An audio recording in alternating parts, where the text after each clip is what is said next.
Okay students, so I hope that the basic concept of economics is clear to you guys, but you can definitely come up with your queries and doubts in the comment section. And now we are going to discuss the principles of economics. So principles of economics, they were given by Gregory Mankiw. Gregory Mankiw in his book Principles of Economics.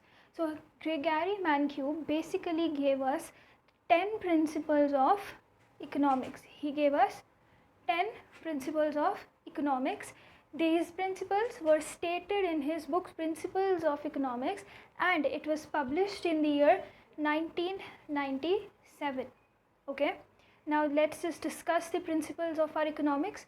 First is the people face trade-off. Example,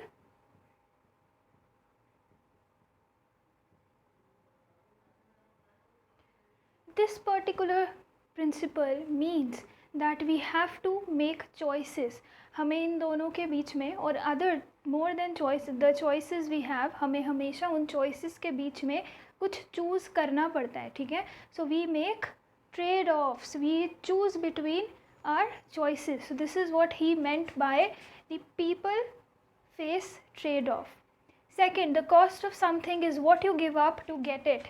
Now this is the concept of your opportunity cost, which we are definitely going to discuss in our further classes. Third is the rational people think at the margins.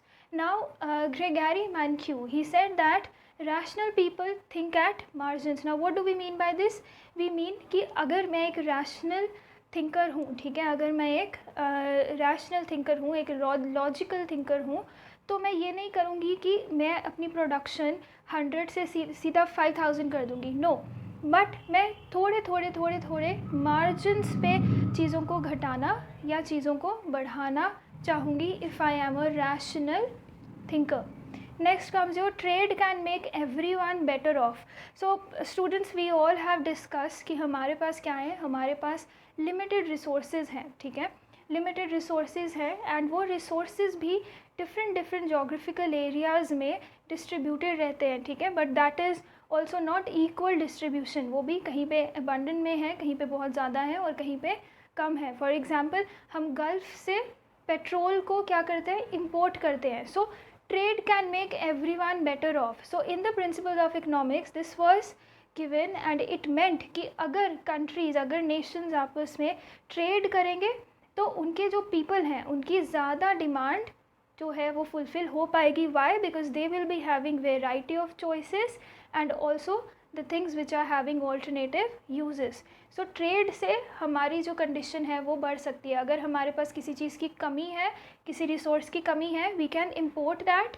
और अगर हमारे पास कोई चीज़ abundant में है, like बहुत ज़्यादा है, तो हम उसको export भी कर सकते हैं. People respond to incentives. People respond to incentives. It means people जो हैं, लोग जो हैं वो price के change होने पे respond करते हैं. नेक्स्ट इज जो markets are usually good way to organise economic activities. अभी ये जो बात है, ये बात की गई थी एडम स्मिथ ने, ये बात करी थी एडम स्मिथ ने कि ये नहीं है कि इकोनॉमिक्स जो है वो सिर्फ हाउस होल्ड तक ही कन्फाइंड रहे, मार्केट्स में होना चाहिए. मार्केट में इकोनॉमिक एक्टिविटीज़ अगर होगी, लार्ज स्केल पे इकोनॉमिक एक्टिविटीज़ होगी, तो वो ही बेनिफिशियल होगा. Next seventh one is your government can sometime improve economic outcomes. So undoubtedly we rely upon government for many things. हमें पता है कि अगर इन्फ्लेशन हो रहा है या डिफ्लेशन हो रहा है या अनएम्प्लॉयमेंट हो रही है, सो वी वांट कि अगर गवर्नमेंट उसके बीच में इंटरवीन करती है, सो गवर्नमेंट जो है वो कंडीशंस को बेटर कर सकती है. So the authority for changing the conditions is given to the government. Now eighth one is the standard of living depends upon the country's production. So now ये point क्या कहता है कि कंट्री की जितना आउटपुट है, अगर तो वो ज़्यादा है, तो उस कंट्री में रहने वाले लोगों का स्टैंडर्ड ऑफ लिविंग भी ज़्यादा होगा. क्यों? क्योंकि अगर आउटपुट ज़्यादा है, which means people of that place can consume more, can use more goods and services. So their standard of living will upgrade. Okay, so when we talk about the ninth point, prices rise when government prints too much money.